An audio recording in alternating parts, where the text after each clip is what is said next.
Praise the Lord, magandang araw po sa ating lahat. Pastor Jerry Ambi po ng Voice of Victory Church International.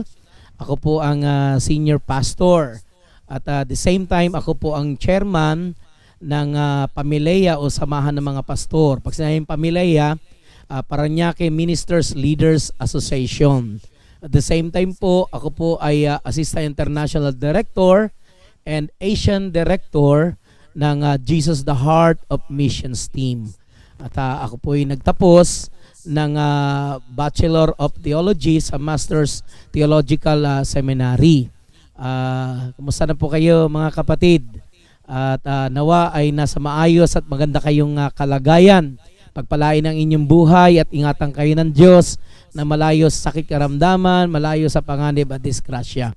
Sa nangyari pong ito na naging pandemic, sa ating kapanahunan ay nawa patuloy kayong pagpalain ng Diyos, na patuloy na malakas ang kalusugan at patuloy na magampanan ang mga pinapagawa ng Diyos sa ating buhay. Naway bigyan patuloy kayo ng kalakasan at mahabang buhay ng ating Panginoon kasama ng inyong pamilya at mga mahal sa buhay. Mahalaga po yung ating topic po ngayon sa araw na ito. Walang iba kundi yung tinatawag na the fear of the Lord. Ang pagkakaroon ng tinatawag na takot sa Diyos. At tayo po muna ay manalangin. Dakilang Diyos na makapangyarihan sa lahat, dalangin namin na mangusap kayo sa amin. Bigyan mo ang bawat isa sa amin ng pangunawa. Matang nakakakita, tenga nakakarinig, pusong marunong umunawa at sumunod sa kompleto mong kalooban. Pagpalain po ninyo ang mga nakikinig ngayon at dalangin po namin ang patuloy na magpakahayag ka sa amin. Salamat po, pagpalain mong araw na ito at gayon din ang buhay ng bawat isa. Let there be blessings, let there be promotion at pag-angat ng buhay, malusog at malakas sa pangatawan ay sumaaming lahat para sa iyong kalawalatian. Sa pangalan ni Jesus, Amen. Praise God. Sige po, dadako na po tayo sa ating mensahe. At ito pong tinatawag na the fear of the Lord o pagkatakot sa Diyos ay napakahalaga sa ating kapanahunan. Alam naman natin kapag ang tao ay walang takot sa Diyos, gagawa siya ng masama. Gagawa siya ng hindi maganda. At yan ang dahilan kung bakit merong korupsyon sa isang bansa ay kawalan ng takot sa Diyos. Sa kumpanya, kapag ang tao ay may takot sa Diyos, hindi siya aalisin, hindi siya matatanggal. Malamang ay hindi lang siya ma-retain, ma-promote pa siya. Pero kapag ang tao ay walang takot sa Diyos, yan ang gustong-gustong matanggal ng marami. May kumausap sa akin, sabi niya, Pastor, bakit tayo, may tanong po ako, sabi niya, may edad na po siya, at bilang lolo sabi niya, may tanong po ako kasi naririnig ko po at itinuturo na magkaroon ng takot sa Diyos. Sabi niya, bakit tayo matatakot sa Diyos? Diba ang Diyos ay pag-ibig? Sabi ko, tama po kayo sa inyong obserbasyon. Pero pag sinabi pong the fear of the Lord o matakot tayo sa Diyos, hindi po ibig sabihin na takot na lalayo tayo sa Kanya.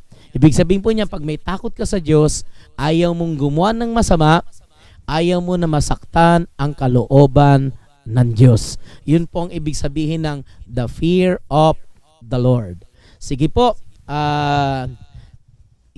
aking bubuksan po ang mensaheng ito about the fear of the Lord sa ating foundation scripture na nakalagay po sa aklat ng Malakay o sa Tagalog Malakyas. Sa Malakay chapter 3, verse 16, 17, and 18. Ano po ang sabi rito ng salita ng Diyos o ng Biblia? Sabi po rito ng verse 16, then those who feared the Lord spoke with each other, and the Lord listened to what they said. In His presence, a scroll of remembrance was written to record the names of those who feared Him and loved to think about Him. So ang linaw ho na nakasulat sa Biblia na ang mga may takot sa Diyos ay nag-uusap sa isa't isa at pinakikinggan nila o pinakikinggan ng Diyos ang kanilang pinag-uusapan, kung anong kanilang pinag-uusapan. At sa presensya ng Diyos ay merong kopya sa ibang version o kasi Book of Remembrance. Merong libro or scroll na nakasulat doon ang mga pangalan ng mga may takot sa Diyos na nag-iisip dahil mahal nila ang Diyos, iniisip nila ang Diyos. Pero ito ang pangako ng Diyos sa mga may takot sa Diyos. Sabi ng verse 17, they will be my people, says the Lord Almighty. On the day when I act, kapag ako'y kumilos, sabi ng Diyos, they will be my own special treasure. I will spare them as a father spares an obedient and dutiful child. So may pangako ang Diyos sa sino mang sumusunod sa Diyos na parang kanilang ama, ay i-spare sila sa anuman ang mga magaganap o mangyayari sa kapanahunan. Sabi ng pangako sa verse 18, pag may takot ka sa Diyos, then you will again see the difference between the righteous and the wicked, between those who serve God and to those who not, o hindi naglilingkod sa Diyos. Sabi dito, makikita niyo muli ang pagkakaiba. Totoo, may makikita tayong pagkakaiba sa kanila kapag sila ay tumanggap sa Panginoon na bago ang buhay. Pero may gagawin pa ang Diyos na papakitang pagkakaiba. Na ano yun? Na mapapansin nyo, nagbago ang buhay nila, pinagpala, umangat at ginagabayan at sinasamahan ng Diyos. Wow! May kalakasan, hindi nagkakasakit kasi ginagabayan ng Diyos. Yan ang gusto ng Diyos na mangyari sa inyong lahat. Wow! Ikaw ay gabayan, ingatan, pagpalain ng ating Panginoon. As an introduction po, what do we mean by the fear of the Lord? The fear of the Lord means to hate evil and obey the Lord. Ang ibig sabihin pala ng pagkatakot sa Diyos ay layuan mo ang masama at sumunod ka sa Panginoon. As simple as that. In other words, para kang katulad ni David. Sabi nga sa Biblia, si David, a man who is after God's own heart. After siya na sundin ang kalooban ng Diyos. Ayaw niya saktan ang kalooban ng Diyos o ang puso ng Diyos. At ang gusto niyang papangyari, best of all, ay to please God. Hindi natin mapiplease lahat ng tao. Pero pag ang Diyos na please sa'yo dahil may takot ka sa Kanya, He will give you honor, respect with love. Wow, irerespeto ka. At gratitude and humility. Alam natin na mga taong ganyan ay gusto nila na i-please ang Diyos, i-honor nila ang Diyos sa kanilang buhay, bigyan ng respeto at pagmamahal, gratitude o mapagpasalamat na may pagpapakumbaba. Yun po ang tunay na the fear of the Lord na makikita sa iyo. Sabi nga ng pangako dito, actually marami pong pangako pag may takot ka sa Diyos. So bibigyan ko lang kayo ng isang sample sa simula na pangako ng Diyos kapag may takot ka sa Kanya. Sa Psalms 115, verse 11 to 15, sabi dito, all you who fear the Lord, trust the Lord. Lahat kayo na may takot sa Diyos, magtiwala sa Panginoon. He is your helper. Siyang tutulong sa inyo. He is your shield. Sabihin, protection. Sabi dito ng verse 12, the Lord remembers us. Ang Diyos o ang Panginoon ay naalala tayo. He will surely bless us. Tiyak pagpapalain niya tayo. He will bless the people of Israel and the family of Aaron the priest. He will bless those who fear the Lord. Pagpapalain niya ang mga may takot sa Diyos. Both great and small. Yung tinutukoy niya both great and small, hindi matangkad, hindi pandak, hindi maliit. Ang tinutukoy niya kay mayaman o mahirap ang kalagayan. Pagpapalain ng Diyos ang may takot sa Kanya. At sabi ng verse 14, may the Lord richly bless you, or may the Lord richly bless both you and your children. Pagpalain ng Diyos, ikaw at ang iyong mga anak. Yung mag-aamen, mangyayari sa Kanya. Sabi pa rito ng verse 15, may you be blessed by the Lord who made heaven and earth. Naway pagpalain ka ng Panginoon na may lalang ng langit at lupa. Wow. Generally, sa mga teachers, na mga narito, nais kong malaman ninyo that there are two kinds of fear. The one is the fear of the Lord, and second, the fear not of the Lord. Sabi ng Proverbs 8 verse 13 about the fear of the Lord, sabi dito, all who fear the Lord will hate evil. Lahat na may takot sa Diyos ay ayaw nila ang kasamaan, ayaw nila ang kasalanan. At sabi ng Diyos dito, that is why I hate pride, sabi ng Diyos. Arrogance, corruption, or evil behavior, and perverted speech. Yan ang sabi ng Proverbs 8, verse 13. Ano man itong the fear not of the Lord? Ano nyo may meaning itong the fear not of the Lord? So yung takot na hindi galing sa Diyos ay ito. So what is fear? Ang spelling ay F-E-A-R. Yung F, false. Yung E, enemy or evidence. Yung A, appearing. Yung R, real. It means false enemy or false evidence appearing real. Hindi totoo na ebidensya o hindi totoong kalaban na nagpapanggap na parang totoong kalaban. Okay? Ganun pala ang fear not of the Lord. There are 4 characteristics of fear which is not of the Lord. 1, 4 po ito. 1 is the natural fear. 2, demonic or tormenting fear. Yung 3, religious fear. At yung pang-4, fear of man. So ano yung una? Natural fear. Yung isa, demonic or tormenting fear. Yung pangatlo, religious fear. At yung pang-4, fear of man. Pero basahin ko muna ang ilang mga nakasulat dito sa Biblia kung anong sinasabi ng Diyos tungkol sa takot. Kasi yung natural fear, bagitin ko na po yung isa sa 4. Bagamat wala dito muna tayo sa ano. Yung natural fear, ito yung natural na pagkatakot. Halimbawa, naglalakad ka, kumidlat, tapos malapit lang yung kidlat sa iyo. Para bang muntik tumama o maski malayo, ay natural lang na kabahan ka. Malapit eh. O kaya sumakay ka ng jeep, aakyat ka, pag ganun na yung paa mo sa estribo, abe biglang umandar. So muntik ka nang mahatak o maring nahatak ka, buti na lang napaganyan ng paa mo, napasakay.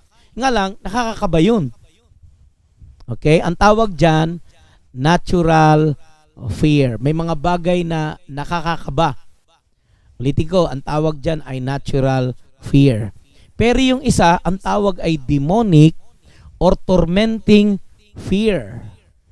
Siguro, tingnan natin ang nakalagay sa Bible. What the Bible says about fear. Sabi dito ng 2 Timothy 1:7, for God does not given us a spirit of fear. So, ang tawag ng Diyos sa takot, na hindi sa Diyos ay espiritu. So, hindi yan binibigay ng Diyos sa atin. God does not given us a spirit of fear. So, anong klaseng espiritu binibigay niya sa atin? But of power, and of love, and of a sound mind. Wow, ang ganda ng binibigay ng Diyos sa atin. Ang binibigay ng Diyos sa atin na klase ng espiritu, espiritu ng kapangyarihan, espiritu ng pag-ibig, at espiritu ng kahusayan ng pag-iisip. Sabi dito ng Romans 8:15 na hindi ito ang ibinibigay ng Diyos sa atin, ang spirit of bondage to fear. Basahin ko po Romans 8:15. For you did not receive the spirit of bondage again to fear, but you received the spirit of sonship, by whom we cry out, Abba, Father. So, ang linaw na ang takot na hindi galing sa Diyos ay Espiritu at hindi yan ang ibinibigay ng Diyos sa atin. Ang tawag dyan ay demonic or tormenting fear.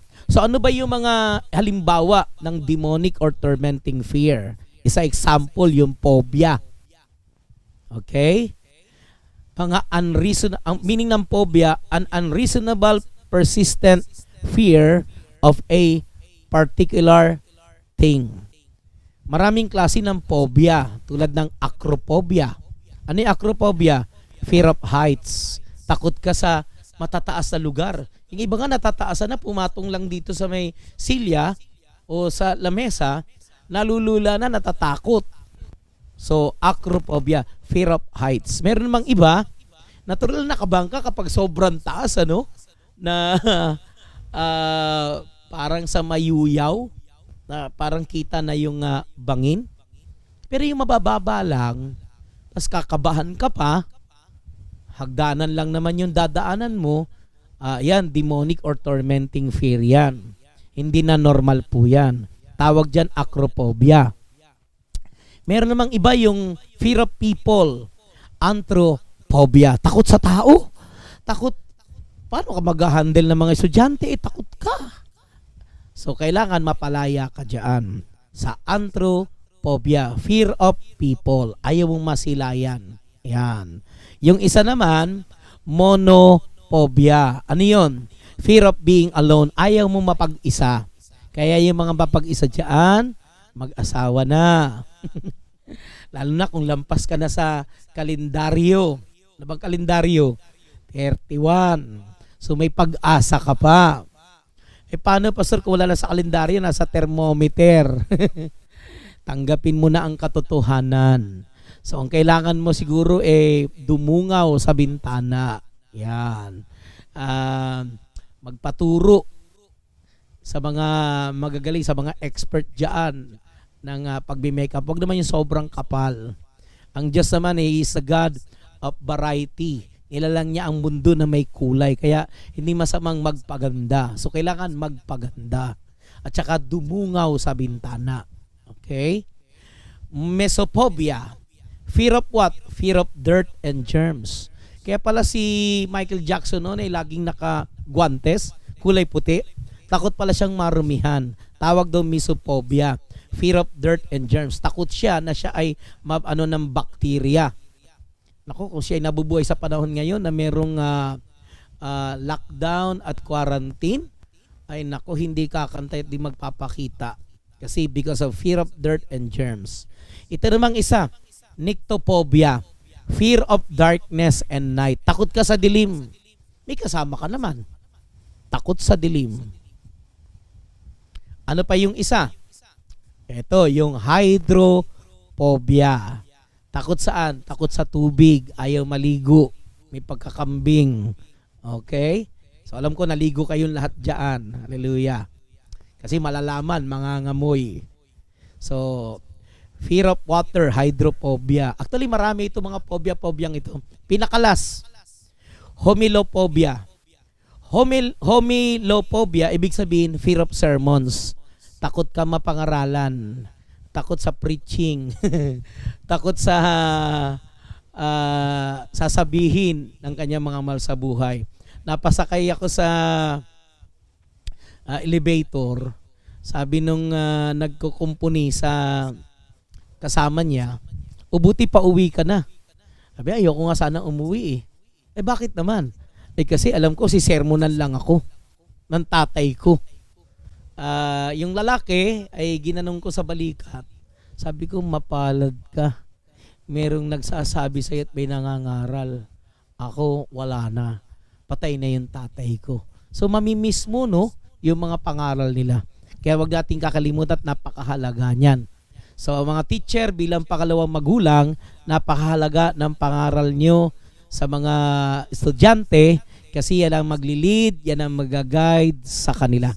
Kaya wag tayong sawang mangaral sa kanila. Kasi kailangan nila. Pag nakalakihan nila yan, maalala nila kayo. Yung iba nga nagbibigay ng regalo. Hindi naman tayo after doon sa regalo. Pero bilang pasasalamat nila yung kasi naturuan sila ng kanilang teacher. Meron doon sa Amerika nagngangalang si Drew. 6th grader siya. Sabi niya, ni Drew, siya raw ay bully dati. At sa pagiging bully niya, nakilala niya si Mrs. Brown. Nung makilala niya si Mrs. Brown, hindi na siya nagiging bully. Hindi niya na binubuli mga kaklase niya. Sabi niya, ang dahilan niya, dahil tinuruan siya ni Mrs. Brown na kanyang teacher about character. Yan. So, turuan natin sila about kahalagahan ng character. Totoo naman, pag lumipat ng eskwelahan, di ba ang hinahanap? Yung good moral character. So, pag tinuruan natin ang mga estudyante natin na magkaroon ng takot sa Diyos, character yun. Napakahalaga nun sa harapan ng Diyos. Napakahalaga nun pag sila lumipat ng eskwelahan. Pero hindi nalilipat yan kasi natuturuan mo sila ng tamang magandang asal. At number 1, yung pagkatakot sa Diyos. Para saan man sila naroon, ay hindi sila gagawa ng masama. Saan man sila naroon, hindi sila mandadaya. May takot sa Diyos eh. Hindi mangungopya, may takot sa Diyos.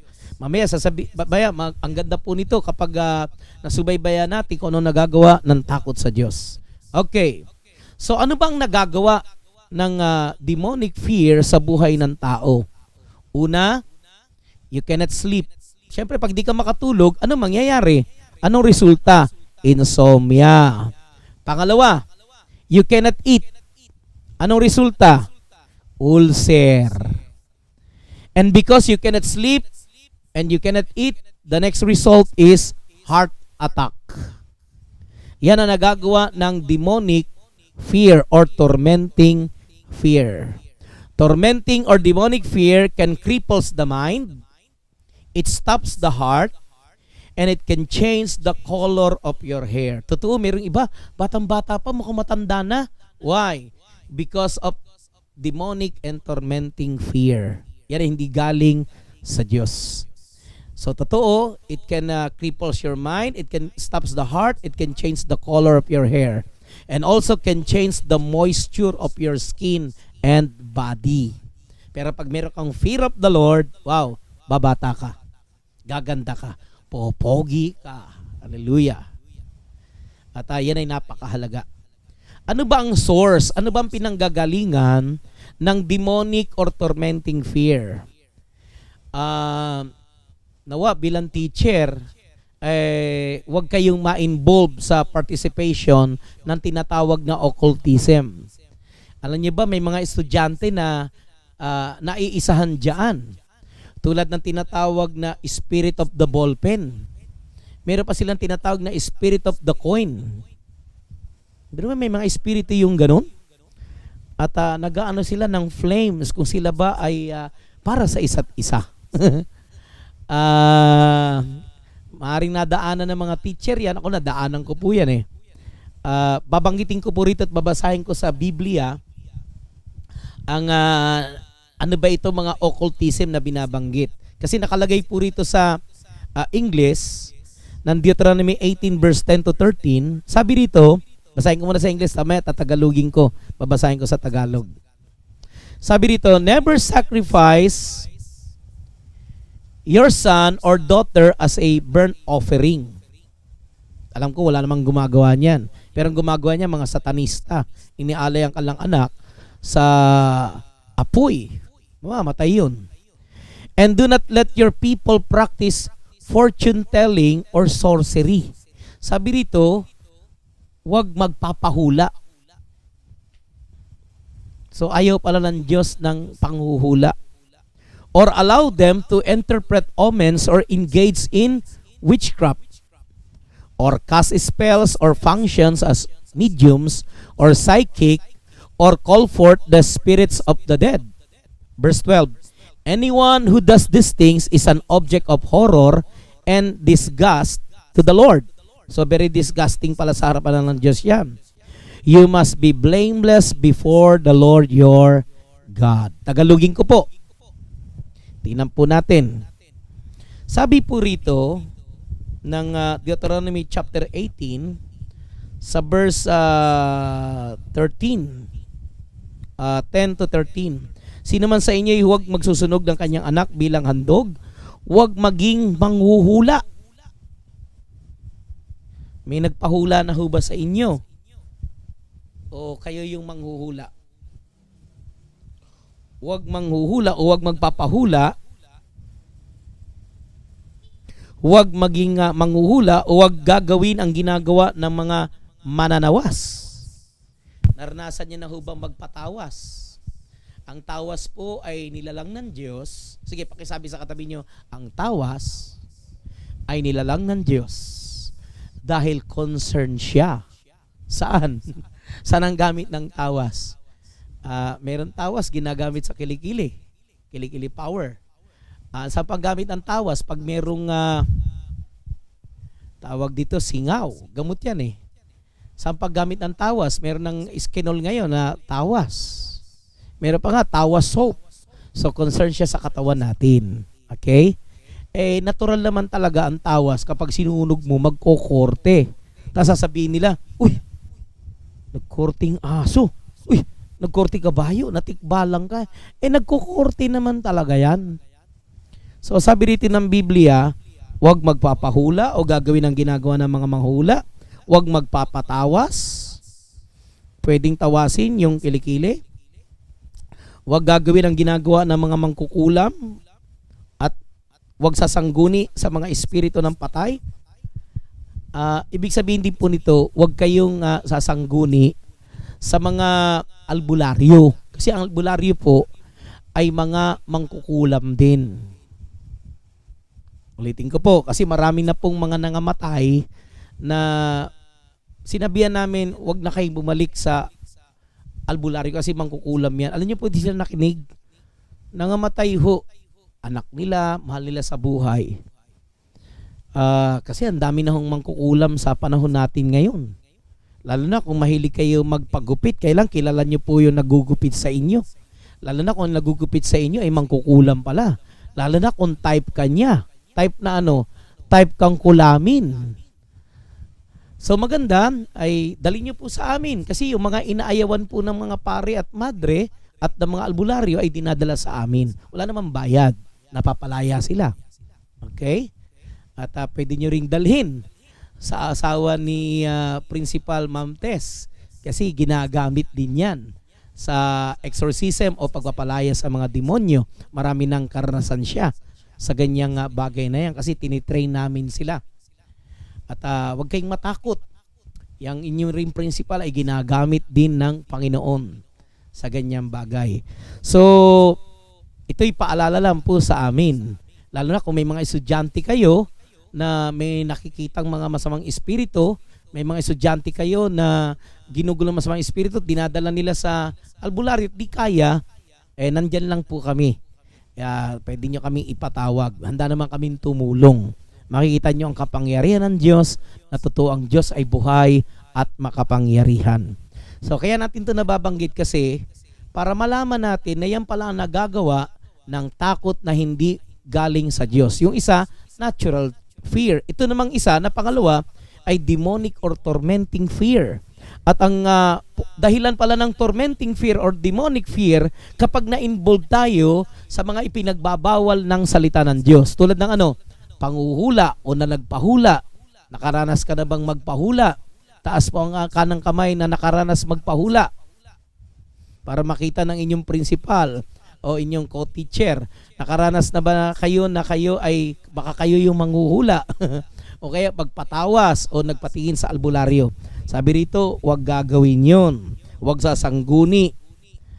At huwag di sumangguni sa espiritu ng patay tulad ng spirit of the glass. Baka kayo po ay nakapaglaro na ng ganyan. Sabi rito, sino mang gumagawa ng gayon ay kasusuklaman ni Yahweh.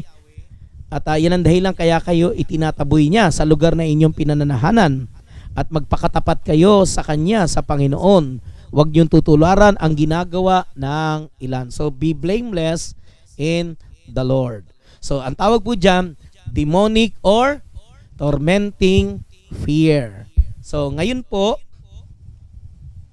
yung pangatlo ay yung religious fear. Ano yung sabihin ng religious fear?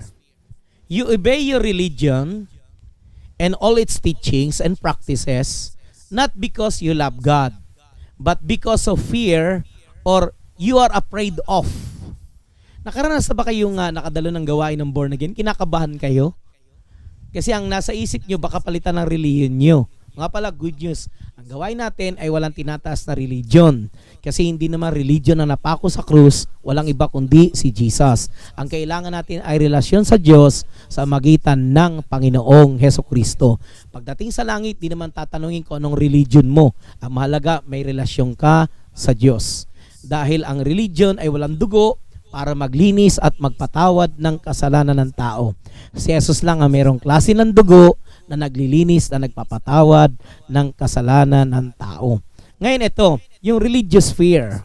Ano ba ang sinasabi ng salita ng Diyos about religious fear? The Lord says dito sa Isaiah 29 verse 13. The Lord says, sabi ng Diyos, these people come near to me with their mouth and honor me with their lips, but their hearts are far from me. Their worship, ang kanilang pagsamba, their worship and fear of me is made up only of rules or traditions taught by men. Yung rules or traditions of men, kasi mayroong mga tradisyon na nakakasira po sa salita ng Diyos. May mga tradisyon po tayong mga Pilipino na hindi masama, tulad ng pagmamano. Tradisyon yan, maganda yan. Ano pa? Yung pagsasalita ng po tsaka opo. Paggalang po yan. Malolocate mo ang tao, kung siya ay may pride, hindi na siya nangungupo. So, lalo na pag nataon na ikaw Bisaya, ano? Ako Bisaya ako, wala kang ebidensya. So, dito na ako kasi lumaki kaya hindi nahalata. So tayo po, pag nakakilala tayo sa Panginoon, nababago ang ating puso, nababago ang ating pagkatao. Nais ng Lord matanggal tayo sa tinatawag na religious fear. Ulitin umuli, ang religious fear ay ganito ang katangian. Sumusunod ka sa iyong relihiyon at sa mga turo nito, hindi naman masama, pati mga practices, hindi dahil sa mahal mo ang Diyos, but because of fear or you are afraid of. So nawa matanggal yung takot. Okay? Takot sa tao, takot sa sasabihin ng ibang tao. We cannot please everybody. So, yan yung pangatlo. Sabi natin kanina, yung isa, natural fear. Second, the demonic or tormenting fear. Itong pangatlo, religious fear.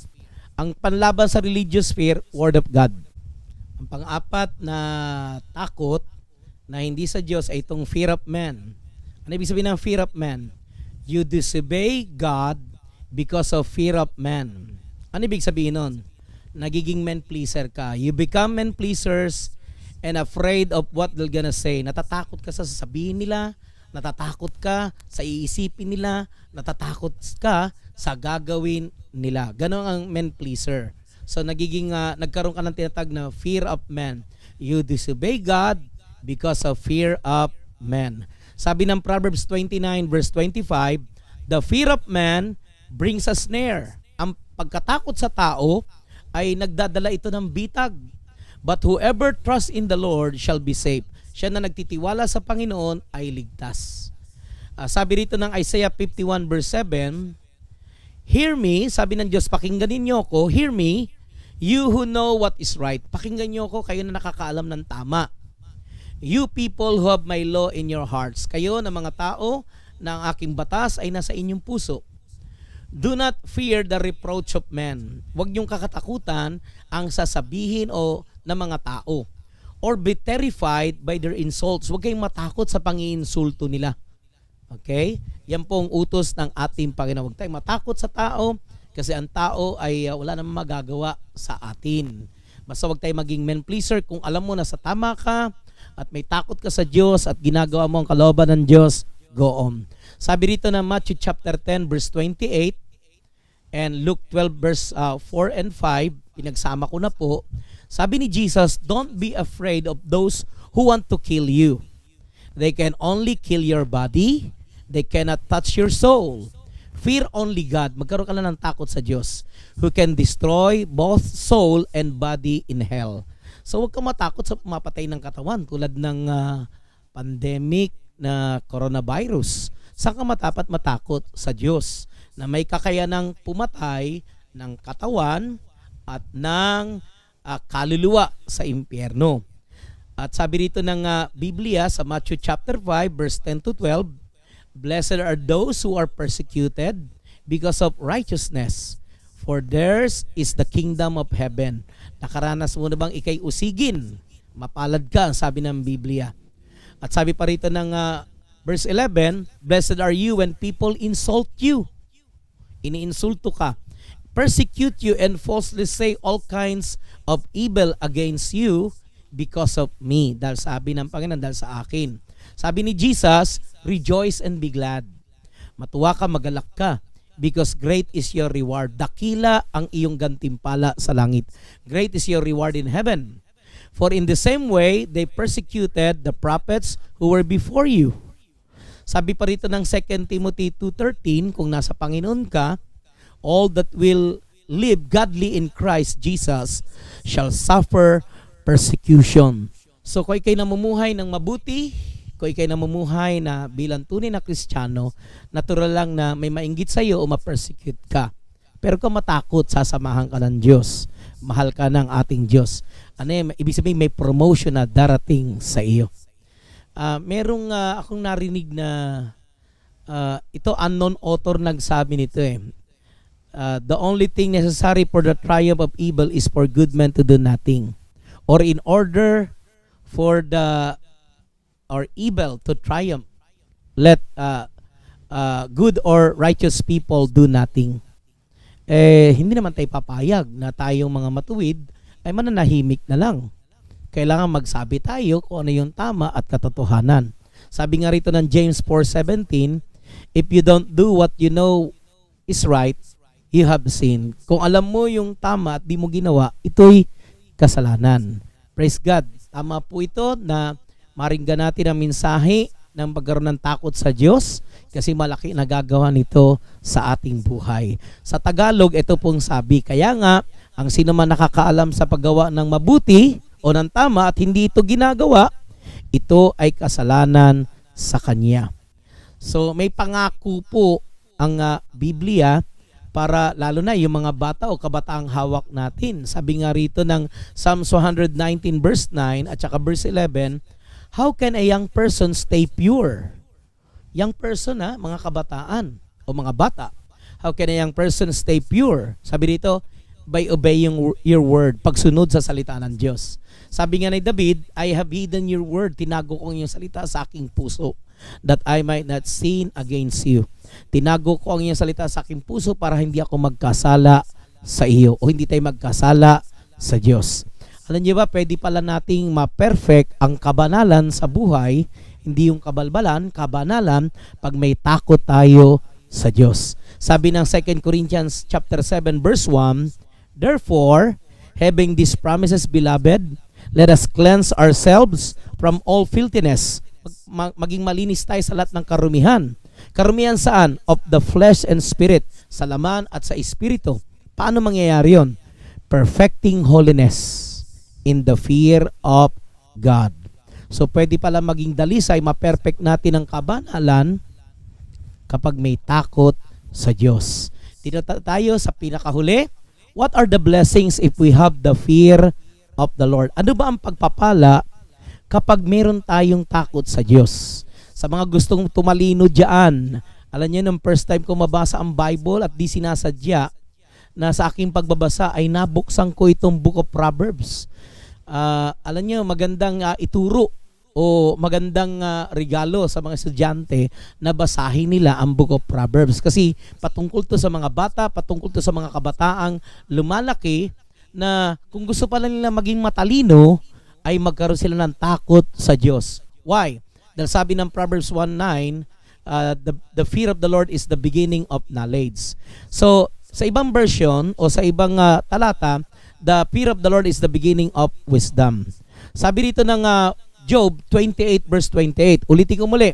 What are the blessings if we have the fear of the Lord? Number 1, wisdom. Actually, not only wisdom but also knowledge and wisdom. Sabi ng Job 28:28, "And this is what He says to all humanity." Itong sinasabi ng Diyos sa lahat ng sangkatauhan. "The fear of the Lord is true wisdom. Ang pagkatakot sa Diyos ay totoong karunungan. To forsake evil is understanding. Dito naman sa Psalms 111 verse 10, the fear or the reverence for the Lord is the fountain of true wisdom. The reward of wisdom come to all who obey Him. Sa sino mang sumusunod sa Diyos. Dito po sa Proverbs 9 verse 10, ito. The fear of the Lord is the beginning of wisdom. Ang pagkatakot sa Diyos, ito ang simula ng karunungan. Iyan ang blessings na naibibigay ng pagkatakot sa Diyos. Gusto mong tumalino? Diba ang matalino? Ano yan maangat at sinasabi nila, sino ang teacher niyan? O sino ang magulang niyan? Bilang teacher, ang galing naman ng teacher niyan. Why? Kasi may takot sa Diyos. So the fear of the Lord is the beginning of wisdom. Sabi ng Proverbs 9 verse 10, knowledge of the Holy One results in understanding. Yan ang dahilan kung bakit may mga estudyante na hindi nangungopya. Kasi may takot sa Diyos. Yan ang sikreto para wag silang mangopya. Magkaroon sila ng takot sa Diyos. Dati, maari ang kanilang motto, it's better to cheat than to repeat. Ngayon, mababago yan pag nagkaroon sila ng takot sa Diyos.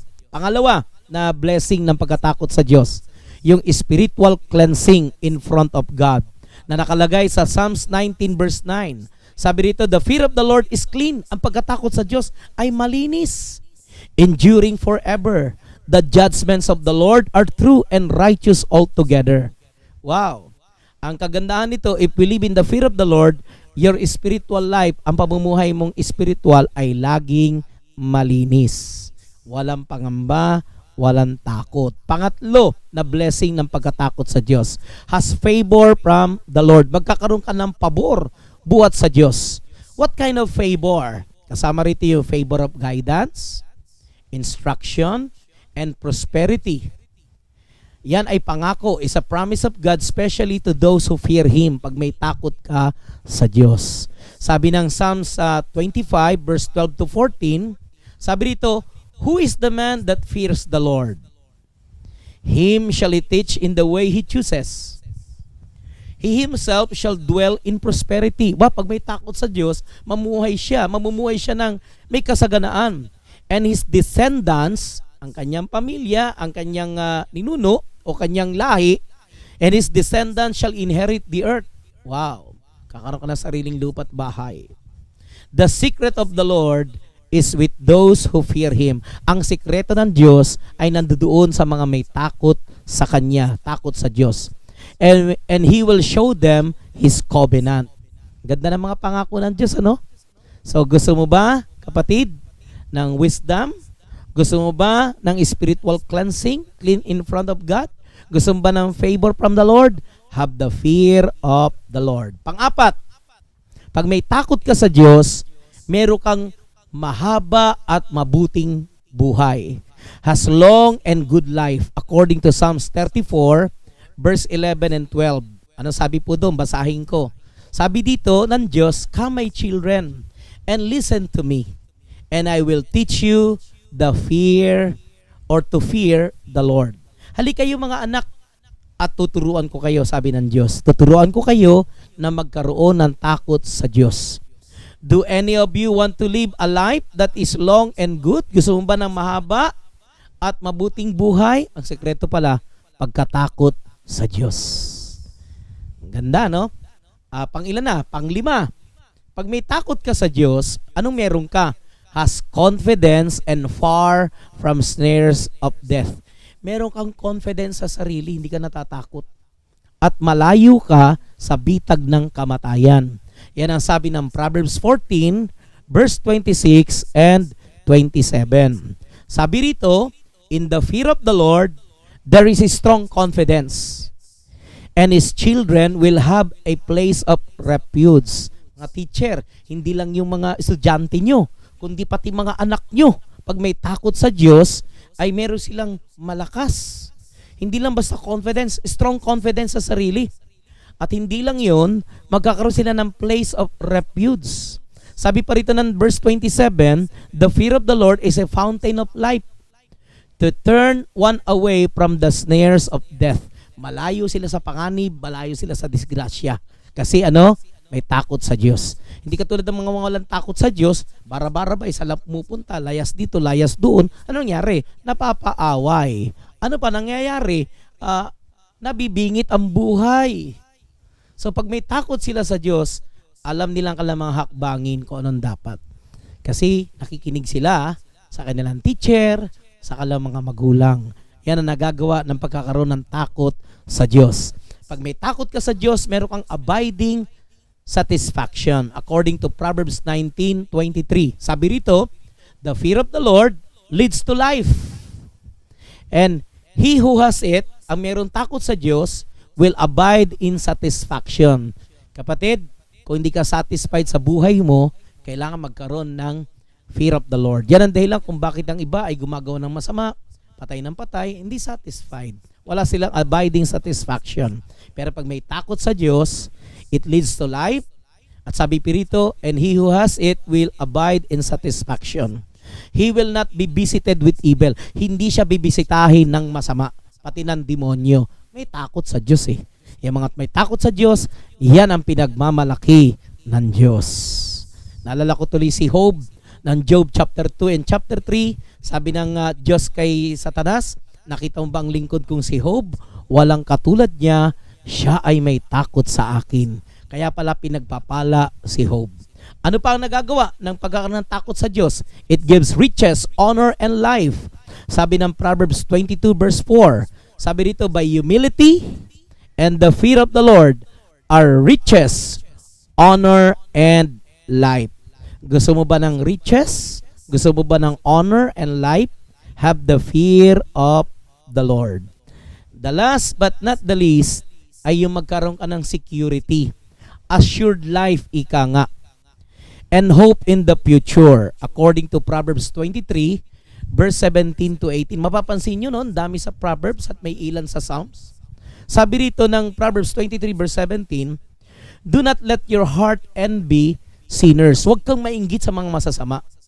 But always be zealous for the fear of the Lord.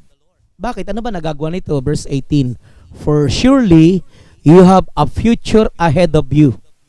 Your hope will not be disappointed. May maganda kang hinaharap at ang inaasahan mo ay tiyak at di ka madidisappoint. Conclusion mga kapatid sa ating pinag-aaralan about the fear of the Lord.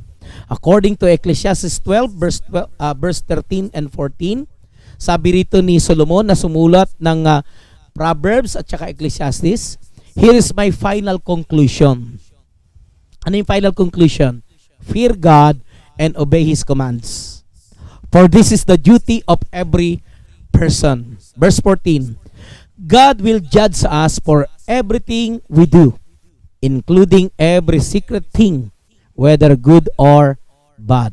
Kapatid, pag may takot ka sa Diyos, pagharap sa Diyos, hindi ka mahihiya, hindi ka matatakot.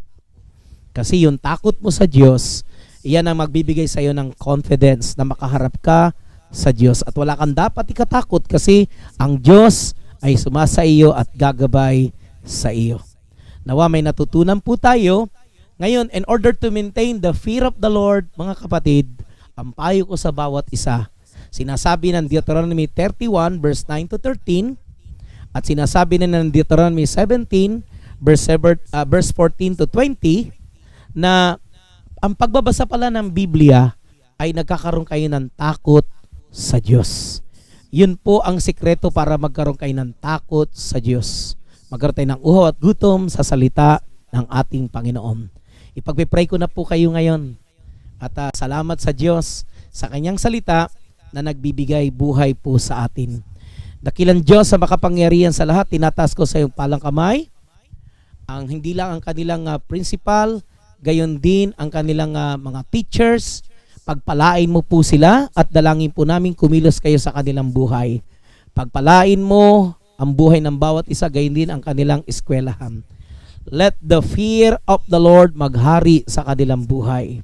We pray dahil nakapakinig sila ng salita mo, we believe the fear of the Lord is already in their hearts. At automatic, meron silang knowledge and wisdom. Automatic, their spiritual life is cleansed. Automatic, they have the favor of the Lord. Automatic, they have long and good life. Automatic, they have confidence and far from snares of death. And also they have abiding satisfaction, riches, honor, and life ay sa kanila, and even security or assured life and hope in the future. Lahat ng ito na nakapangako na pagpapala sa mga may takot sa Diyos ay maghari sa mga teachers, maghari at maipasa nila sa kanilang mga estudyante, sa kanilang mga anak, at sa magiging estudyante pa. Pagpalain mo sila, gayon din ang kanilang principal at lahat ng area ng kanilang buhay, malay sakit karamdaman, malay sa panganib at disgrasya. We declare the blessings of the Lord. God bless you, and to God be the glory sa inyong buhay. Sa pangalan ni Jesus, Amen. Thank you, and God bless you all.